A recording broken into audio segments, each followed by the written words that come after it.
All of you. आज हम बात कर रहे हैं चैप्टर नंबर 5 है, उसके बेसिक की बात करेंगे जिसका नाम है अर्थमेटिक प्रोग्रेस। ये चैप्टर सबसे इजी चैप्टर है। ये जिसको हिंदी में कहते हैं समांतर श्रेणी। ये कहता है अर्थमेटिक प्रोग्रेस है कोई भी एक टर्म है किसी सीरीज में हो, कोई टर्म है यानी कि एक सीरीज में हो, लगभग कह सकते हैं हम असेंडिंग और डिसेंडिंग ऑर्डर किसी में भी हो, घट रही हो लेकिन बढ़ रही हो, लेकिन एक सीरीज में हो। सीरीज का मतलब है जैसे हमारे पास कोई सीढ़ी होती है।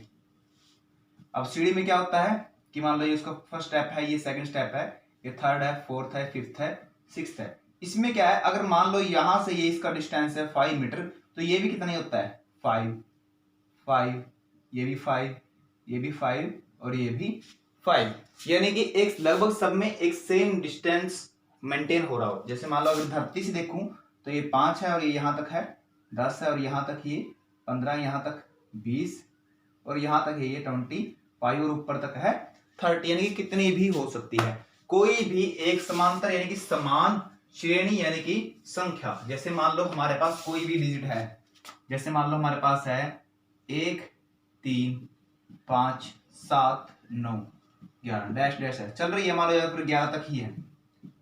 अब ये देखो आप, इसमें सबसे पहले कॉमन बात क्या है? सबसे पहले तो कॉमन इनमें ये बात है कि सब में 2 का डिफरेंस है। क्लियर है? उसके बाद सारे ये ओड नंबर है। क्या है? ओड नंबर और सब में 2 का डिफरेंस, यानी कि सब में लगभग सेम डिफरेंस हो, चाहे वो घट रही है, मान लो चाहे आपकी थी 3 1 -1 -3 -5। अब ये क्या है? घट रही है। 3 से किस पे आई? 1 पे, यानी कि 2 का डिफरेंस। -2 यानी कि -2 का डिफरेंस, फिर -2 और घट गई, फिर -2 और घट गई और फिर -2। सब में यानी कि सेम डिफरेंस हो तो उसको बोला जाता है एपी, यानी कि इसका शॉर्ट फॉर्म एपी। एपी में हमारे पास लगभग 3 या 4 चीजें होती हैं जो इंपॉर्टेंट है, जो सिर्फ उन्हीं से ही एक फार्मूला आता है और कुछ भी नहीं। हमारे पास इसमें होता है A D N A N S N. सिर्फ ये कितनी है? 5 चीजें हैं। इसका जो यूज आना है 5.3 में, इसका 5.2 में और इन तीनों का 5.1, यानी कि तीनों में आना है। बिल्कुल सेम सिंपल है, कोई बात नहीं। ए का मतलब होता है फर्स्ट नंबर, फर्स्ट नंबर यानी कि क्या कहते हैं इसको? प्रथम पद, प्रथम पद। उसके बाद डी, डी का मतलब है कॉमन डिफरेंस, कॉमन डिफरेंस यानी कि सार्व अंतर। सार्व अंतर का मतलब है समान अंतर, यानी कि सब में समान अंतर। एन, एन का मतलब है number of digit, number of term यानी कि कुल पद,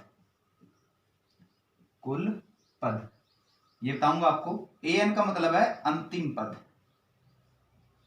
अंतिम पद यानी कि last term, last term. S N का मतलब है, ये आपको मैं लोग बाद में ही कराऊंगा, थोड़ा सा ज्यादा हो जाएगा, ये आपके लिए बहुत है। फर्स्ट टर्म, जैसे मान लो हमारे पास कोई एपी है, कोई भी एपी है। एपी अगर आपको एपी मैंने बोल दिया तो इसका मतलब है उनमें सब में सेम डिफरेंस, यानी कि हो सकती है 5 10 फिर 15 फिर 20 डैश डैश चल रही है, मान लो ये चल रही है 80 तक चल रही है। क्लियर है सभी को? वो कहता है इसमें ए बताओ क्या है? ए होता है जो सबसे पहले हमारा लिखा होता है, यानी जहां से हम शुरुआत करते हैं, फर्स्ट नंबर या फर्स्ट टर्म। इसको फर्स्ट टर्म भी बोलते हैं, फर्स्ट टर्म। यानी कि फर्स्ट टर्म क्या है यहाँ पर? 5, तो ए कितना हो गया?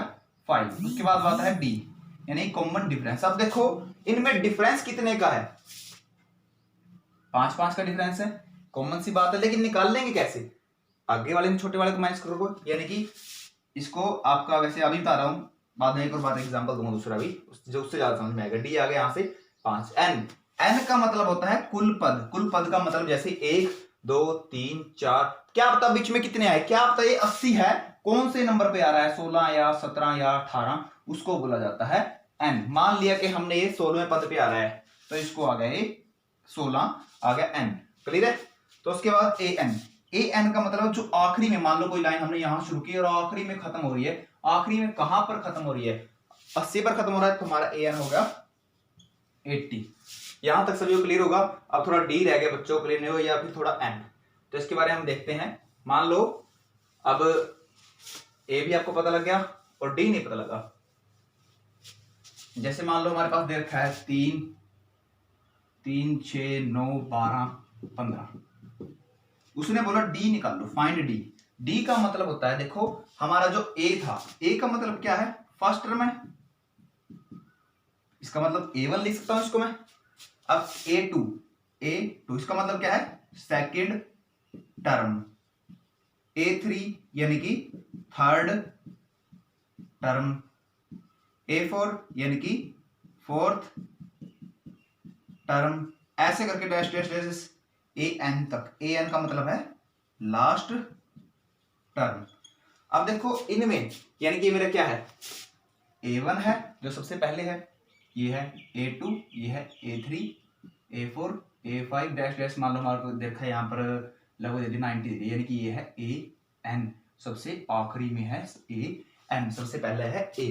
उसने बोला D निकालो। D का हमारे पास फार्मूला है A2 माइनस A1, यानी कि दूसरे वाले में से पहले वाले घटा लो, तीसरे वाले में से दूसरे वाले को, चौथे को तीसरे में से, यानी कि सेकंड वाले से फर्स्ट को घटाते रहो। या फिर एक फार्मूला है D के बहुत सारे फार्मूले हैं, कोमा, अगर इससे ही मान लो नहीं पता लगे आपको तो A3 माइनस A2, इससे भी नहीं पता लगे आपको A4 माइनस A3, जितने मर्जी घटा के देख लो। अगर आपका मान लो पहले दो तीनों का डिफरेंस सेम आ रहा है, इसका मतलब तो AP है, सब में D आपको कॉमन आना चाहिए। देखो यहाँ पर 3 का डिफरेंस घटा के देखते हैं, D A2 minus A3, A2 कितना है 6 माइनस A3, A1 कितना है 3, ये आ गया हमारा 3।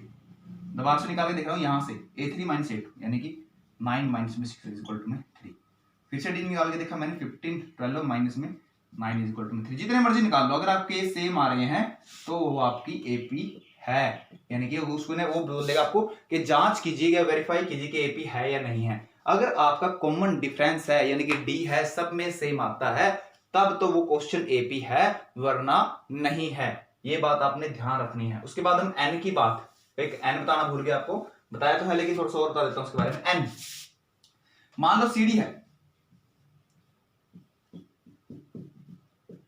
और ये इसका पहला डंडा है, मान लो ये 5 है, ये 10 है। उसने बोल दिया ऐसे जो स्टिक लगाई गई है, इसमें लकड़ी लगाई गई है, ये 16वें नंबर की है, ये 16वें नंबर की लकड़ी है। यानी कि मान लो आपके पास उसने दे रखा है N 16, यानी कि टोटल टर्म मान लो, तो डिफरेंस हो गया 5 10, ये 15 हो गई, ये 20 हो गए, 25 हो गया, ऐसे ऐसे जितना भी जा रहा है यहाँ तक, आपका 16वें नंबर कितना होगा। लेकिन उसने बोला कि टोटल इसमें लगभग 16 स्टिक यूज की गई है, तो यह 16 पाइप यूज की गई, तो इसका मतलब है N है 16, यानी कि टोटल कितनी पाइप लगाई गई है। एक तो जैसे हम बोल देते हैं, जैसे मान लो सैलरी थी, पहले थी 2000, फिर होगी 4000, फिर होगी 6000, तो मान लो यहां से D तो हमारा आ गया 2000, A2 माइनस A1 यानी कि 4000 माइनस में 2000, तो D आपका आ जाएगा 2000। उसने बोला कि उसकी 16वें मंथ तक या 12वें मंथ तक उसकी सैलरी कितनी हो जाएगी, तो इसका मतलब है N है आपका 16।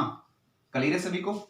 हमारे पास सिर्फ एक ही फार्मूला है अब AN का फार्मूला है A प्लस में N माइनस 1 इंटू में D। ये सिर्फ एक फार्मूला है, सभी ने लर्न करना है। AN यानी कि last term, A first term, plus में N यानी कि टोटल टर्म, माइनस में 1 इंटू में D यानी कॉमन डिफरेंस। एक बात ध्यान रखना, वो क्या करेगा आप सभी को 5.2 के एंड तक, यानी कि 3 नंबर का क्वेश्चन आता है, जो चाहे CBSE बोर्ड हो चाहे HBSE बोर्ड, तो इनमें से ये कितने हैं, 1 ये 2 ये 3 ये 4 में से लगभग वो कोई भी 3 चीजें दे के रखेगा, या तो A देगा, D देगा, N देगा, AN निकालना होगा, या A दे देगा, AN दे देगा और D दे देगा, N निकालना होगा। इसमें AN निकालना होगा क्या आपका। इसी कहने का मतलब है कि 3 चीजें वो आपको देकर रखेगा ज्यादातर क्वेश्चनों में, सिर्फ आपने ये फार्मूला ही यूज करना है। यानी कि सबको लगभग बेसिक अब क्लियर होगा, पता लग चुका होगा कि A क्या है, D क्या है, AN क्या है,